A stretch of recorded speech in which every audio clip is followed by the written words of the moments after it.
भाई खतरनाक वाली ठंडी हवा चल रही है और इतनी तेज हवा चली लोगों के स्कूटर तक गिर गए। ये देखो भाई, यहाँ पे भी गिरे हुए हैं, सामने देखो साइकिलें वाइकिलें सब गिर गई भाई, इतनी तेज हवा चली है। होटल के अंदर तो भाई पता नहीं चल रहा था, हीटर चल रहे थे ना, बाहर निकलते ही भाई साहब ओ हो क्या मुंह पे चिल्ड चिल्ड हवा पड़ी है। बाकी यार एक और नया दिन, एक और नई जर्नी। मैं हूँ अभी चाइना की कैपिटल सिटी बीजिंग में एंड आप देख रहे हो भाई चाइना सीरीज का फर्स्ट एपिसोड या सेकेंड एपिसोड। कल मैं आ गया था साउथ कोरिया की कैपिटल सिटी सोल से फ्लाइट पकड़ के चाइना की कैपिटल सिटी बीजिंग में। बताओ ठंड इतनी है, बोला भी नहीं जा रहा मेरे से। तो वैसे तो ये चाइना मेरा सेकंड टाइम है, क्योंकि पहले भी मैं एक बार जब ऑस्ट्रेलिया ट्रिप करी थी उसमें मैं गया था चाइना में और काफ़ी दिन रहा था, तिब्बत वाले एरिया में भी और मेनलैंड चाइना में भी। बट उस टाइम पे मैं बीजिंग नहीं आ पाया था, तो इस ट्रिप पे मैं बीजिंग कवर करूंगा और शंघाई कवर करूंगा, दो बड़ी सिटीज़ यहाँ की। एंड भाई ट्रेन वगैरह भी लेने वाला हूँ मैं, चाइना की बुलेट ट्रेन। भाई अरे अरे अरे ओ भाई साहब, बहुत ही तेज आ रहा है तूफान। वो तेरी, पता नहीं आवाज आपको आ रही होगी या नहीं, पर बहुत तेज हवा है, बहुत ज्यादा तेज। ये देखना भाई लिटरली ओए होए होए होए, उबे ये भी टीन भी उखड़ गई भाई, गजब ही तूफान टाइप का आ रहा है। हो हालांकि धूप भी निकली पड़ी है बट ठंड बहुत है भाई। बाहर निकलते मेरे तो हाथ जम गए, ना तो मैं ग्लव्स लाया ना टोपी लाया। हालांकि ये जैकेट की कैप काम आ जाएगी और जैकेट भी मेरी अच्छी खासी है, अंदर हवा नहीं जा रही, पर पैरों में ठंड लग रही है बहुत तेज। बाकी चलते चलते थोड़ा सा ना चाइना के बारे में बात कर लेते हैं। चाइना भाई वर्ल्ड की थर्ड लार्जेस्ट कंट्री है लैंड एरिया वाइज। सबसे पहले नंबर पे आती है रशिया, सेकंड पे आती है कनाडा। अब थर्ड और जो फोर्थ प्लेस है ना वो यूएसए और चाइना के बीच में थोड़ा सा विवादित है। मतलब कुछ मानते हैं कि थर्ड पे चाइना है, कुछ मानते हैं थर्ड पे यूएसए है। और ऐसा इसलिए क्योंकि भाई चाइना के काफ़ी सारे जो बॉर्डर्स है ना वो अभी डिस्प्यूटेड एरिया में आते हैं और काफ़ी सारे एरियाज जो इन्होंने मतलब लोग कहते हैं कि कैप्चर कर रखे हैं या फिर अपने अंदर ज़बरदस्ती ले रखे हैं, तो उस वजह से अलग अलग होता है यहाँ पे। तो अब यहाँ का एग्जैक्ट लैंड एरिया कितना है वो मैं आपको बता नहीं सकता, गूगल पे अलग अलग फिगर आ रही है, तो उस हिसाब से ये अभी तो माना जाता है थर्ड लार्जेस्ट है, बट कुछ लोग इसे यूएसए से छोटा मानते हैं, तो फोर्थ बन जाती है ये। पॉपुलेशन की बात करें तो अराउंड भाई 1.4 बिलियन लोग रहते हैं। जी हाँ भाई 1.4 बिलियन की पॉपुलेशन है, जो कि वर्ल्ड की सेकंड लार्जेस्ट पॉपुलेशन है। और फर्स्ट पे आपको पता ही अभी रिसेंटली अपने इंडिया ने क्रॉस किया था चाइना को, तो पहले चाइना था फर्स्ट पे और अब इंडिया फर्स्ट पे है पॉपुलेशन वाइज। अब चाइना का आप मैप देखोगे ना भाई, ये इतना बड़ा है कि आप ये सुन के हैरान हो जाओगे कि चाइना के अंदर अंदर ही एक सिटी से जो इनकी सबसे दूर वाली सिटी है वहां तक जाने में 6 घंटे की फ्लाइट है। जी हाँ भाई 6 घंटे की। आप सोचो इंडिया से आप दुबई पहुंच सकते हो 4.5-5 घंटे की फ्लाइट लेके, लेकिन यहाँ चाइना की एक सिटी से दूसरी सिटी जाने के लिए आपको 6 घंटे की फ्लाइट लेनी पड़ेगी। इसी से आप अंदाजा लगा सकते हो कितना बड़ा है चाइना। बाकी बीजिंग एंड शंघाई चाइना की दो बड़ी सिटीज है। पॉपुलेशन ज्यादा शंघाई में रहती है, लेकिन लैंड एरिया वाइज बीजिंग ज्यादा बड़ा है और चाइना की कैपिटल सिटी भी बीजिंग है। बीजिंग में अराउंड 2.6 करोड़ लोग रहते हैं और शंघाई में अराउंड 3 करोड़ लोग रहते हैं। बाकी बीजिंग का लैंड एरिया है टोटल 16,400 स्क्वायर किलोमीटर और शंघाई का अराउंड 6,400 स्क्वायर किलोमीटर। तो काफी छोटी सिटी है, बट पॉपुलेशन आप देखोगे बीजिंग से भी ज्यादा है वहां पे। इसके अलावा भाई चाइना वर्ल्ड की सेकंड लार्जेस्ट इकोनॉमी है। यहाँ की जो जीडीपी है वो है अराउंड 19.4 ट्रिलियन डॉलर्स की। जी हाँ भाई, फर्स्ट पे ऑब्वियसली यूएसए है और सेकंड पे आता है चाइना और इसके बाद थर्ड पे सीधा जर्मनी है भाई, और जर्मनी की है अराउंड 5 पॉइंट कुछ ट्रिलियन। तो आप देख रहे हो 19 ट्रिलियन और 5 ट्रिलियन, कितना ज्यादा गैप है सेकंड और थर्ड के बीच में। भाई गंदे लेवल का तूफान आ रहा है, अभी ये स्कूटर भी गिरते गिरते बचा, इतनी ज्यादा हवा चल रही है, इतनी तेज, ऊपर से चील्ड। भाई चलना भी बहुत मुश्किल हो गया है, लिटरली मेरे को जोर लगाना पड़ रहा है चलने के लिए, इतनी तेज ऐसे हवा का प्रेशर पीछे पड़ रहा है। बाकी चाइना की ऑफिशियल लैंग्वेज की बात करें तो उसका नाम है मैंडरिन। काफी लोग चाइनीज लैंग्वेज बोल देते हैं उसको, बट एक्चुअल में उसका नाम चाइनीज लैंग्वेज नहीं मैंडरिन बोलते हैं, मैंडरिन, हाँ ऐसे कुछ है। भाई सारी साइकिलें वाइकिलें गिर गई है यहाँ पे, खतरनाक हवा। एंड पूरे चाइना में ना आपको बहुत सारे इलेक्ट्रिक स्कूटर्स देखने के लिए मिलेंगे। ये देखो हर जगह बिल्डिंग्स के बाहर लाइन से लगे होते हैं, साइकिलें भी चलती है यहाँ पे, इलेक्ट्रिक भी नॉर्मल भी। तो टू व्हीलर पे ज्यादा फोकस करता है चाइना। हालांकि यहाँ की गाड़ियां वगैरह भी ना आपको ज्यादातर इलेक्ट्रिक ही दिखती है। अभी मतलब मैं आपको मेन रोड पे जाके दिखाऊंगा भाई, आप भी हैरान हो जाओगे। हर 5 में से 3 या 4 गाड़ी आपको ग्रीन नंबर प्लेट की दिखेगी, यानी कि इलेक्ट्रिक। जब मैं लास्ट ईयर शेंजन गया था ना, जहाँ पर पूरे वर्ल्ड की सबसे बड़ी इलेक्ट्रॉनिक्स मार्केट है, वहां पर तो भाई इतने टू व्हीलर थे, गाड़ियों से ज्यादा टू व्हीलर दिखते थे हर जगह और काफी भीड़ भड़क्का था।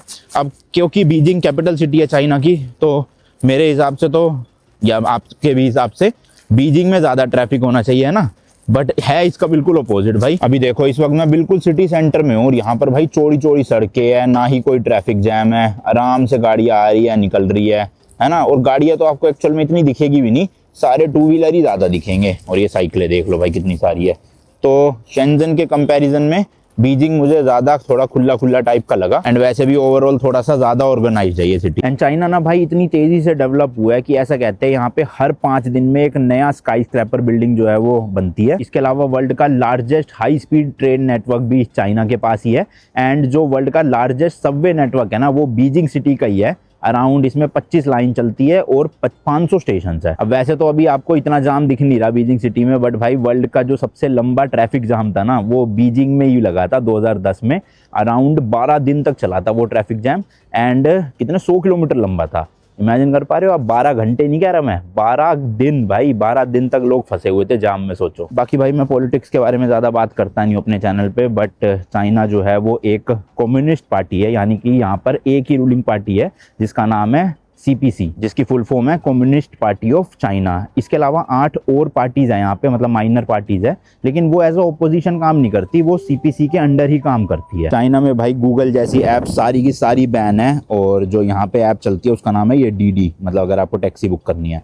तो अभी फिलहाल मैंने जो है बीजिंग की famous tourist destination the forbidden city के लिए जो है वो टैक्सी बुक कर दी है। और लो भाई हो भी गई, टोयोटा की गाड़ी आ रही है, 977 नंबर है, बड़ी जल्दी बुक हो गई। अरे आ भी गई, ये क्या भाई, लिटरली 5-6 सेकंड में खेल हो गया सारा। तो इस तरह की देखो टैक्सी आई है, अपने इंडिया की तरह नहीं है। यहाँ पे स्टीयरिंग व्हील राइट साइड में नहीं बल्कि लेफ्ट साइड में होता है उस तरह से, तो ट्रैफिक रूल्स भी बिल्कुल अपोजिट है। हालांकि मैंने सब कुछ आपको यहाँ के रूल्स एंड रेगुलेशन जो रोड के होते हैं वो मैंने 2024 में ऑस्ट्रेलिया ट्रिप के दौरान समझाए थे, क्योंकि अपनी स्कॉर्पियन को चलाया था यहाँ। तो इस बार मैं रोड ट्रिप नहीं करने वाला, मैं पब्लिक ट्रांसपोर्ट या टैक्सी का यूज़ करूँगा। और ठंड इतनी है कि पब्लिक ट्रांसपोर्ट में चल के जाने का मन नहीं था, इसलिए मैंने टैक्सी बुक कर दी।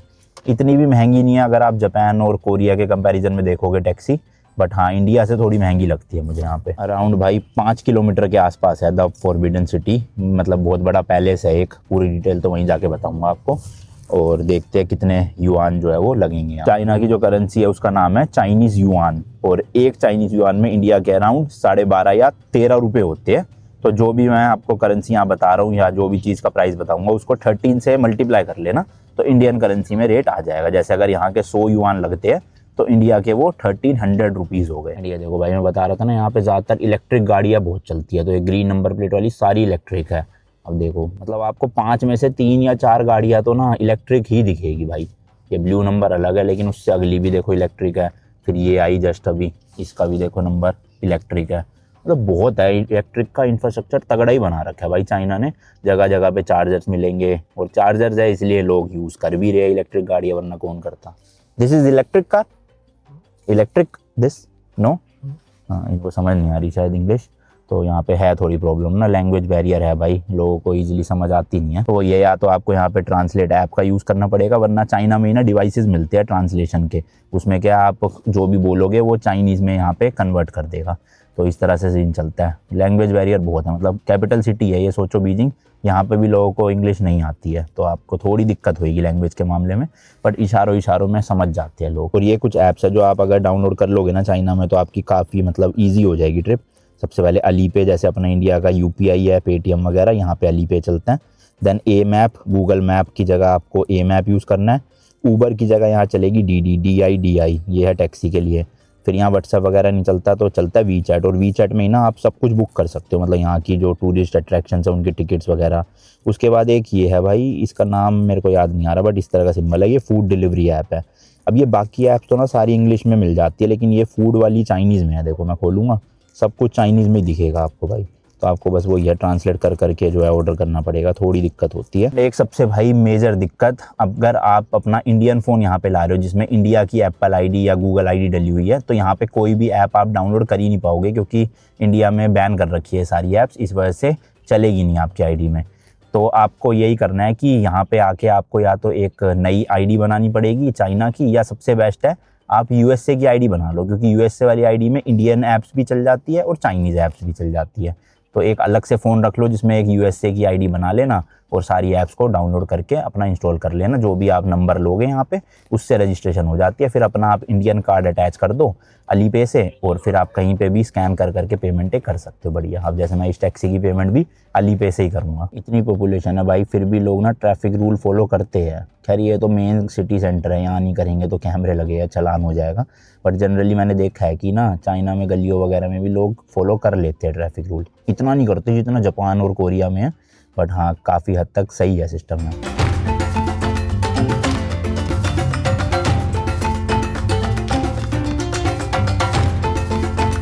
तो देखो मेरे सामने 7 गाड़ी है, उसमें से 6 इलेक्ट्रिक है, 1 2 3, उससे आगे वाली भी 4, ये नहीं है इलेक्ट्रिक, ये देखो 5, और अभी एक ये आ रही होगी, ये भी इलेक्ट्रिक होगी, देख लो भाई। तो मैंने इतनी गाड़ियाँ दिखा दी आपको, कितनी इलेक्ट्रिक है, इसमें लाइन से चलती है भाई इलेक्ट्रिक। ये लो, ये जो आ रही है ये भी इलेक्ट्रिक है, ये जो ओवरटेक करेगी ये नहीं है इलेक्ट्रिक, बट वैसे मेजॉरिटी आप देखोगे तो इलेक्ट्रिक की गाड़ी है। ये जो BYD कंपनी है यहाँ की, चाइनीज़ ही कंपनी है, इलेक्ट्रिक गाड़ियाँ बनाती है, बड़ी मस्त मस्त, इंडिया में ही मिलती है। और साथ में जा रही है टेस्ला, जो कि एक अमेरिकन कंपनी है। तो देख लो टेस्ला भी है लोगों के पास, और लोकल जो चाइनीज़ ब्रांड्स हैं ना गाड़ियों के, वो तो भाई मतलब आप गिनती भी नहीं कर पाओगे, इतने सारे ब्रांड्स हैं यहाँ के लोकल, जिसमें से कई इलेक्ट्रिक भी बनाते हैं, कई वैसे पेट्रोल डीजल भी बनाते हैं। और टोयोटा भी चल रही है, ये रही जिसमें मैं बैठा हूँ, ये भी टोयोटा है। तो अभी तक वो रोड पे सारा ना बीजिंग की मॉडर्न साइड थी, मतलब ऊंची ऊंची बिल्डिंग्स, लेकिन ये आ गए हम थोड़े से ट्रेडिशनल वाले एरिया में, मतलब यहाँ पे आपको पुराने ज़माने के घर देखने को मिलेंगे। एंड यहीं पे है वो the forgotten city, the forbidden city. तो ये देखो भाई घर, पेड़ वेड़ देख रहे हो, सारा मतलब ट्रेडिशनल टाइप का बना हुआ है। यहाँ पे लोग देखो ट्रेडिशनल ड्रेसेस पहन के भी घूम रहे हैं भाई। तो बस यहीं पे ही है गेट, थोड़ा आगे टिकट ऑफिस, वहाँ से टिकट लेंगे और अंदर जाएंगे। ये देखो भाई बस भी पुराने ज़माने टाइप की चल रही है, बड़ी मतलब है बिल्कुल नई, लेकिन पुराना ट्रेडिशनल डिज़ाइन है। ये पूरा एरिया ही ऐसा है, और टूरिस्ट यहाँ पे भर भर के है, देखो कितनी तगड़ी भीड़ लगी पड़ी है। चलो भाई पहुँच गया हूँ, अब अली पे के थ्रू पे कर देता हूँ। टोटल बन रहा है, व्यू बिल देख लेते हैं पहले कितने का है। अरे भाई 31 युआन बन गया, महंगा पड़ा काफ़ी। स्कैन डन, हाँ ओके थैंक यू शीशे। तो एक्चुअल में भाई पेमेंट इन्होंने इसलिए नहीं ली, कल भी मुझे ना थोड़ा सा गलतफहमी हो गई थी, मुझे लगा जो मैं रात को टैक्सी लेकर आया उन्होंने मेरे से पेमेंट नहीं लिया ऐसी गुडविल में। बट एक्चुअल में जो DD ऐप है ना, उसमें आपको पेमेंट ड्राइवर को नहीं करनी पड़ती, डायरेक्ट ऐप में ही करनी पड़ती है।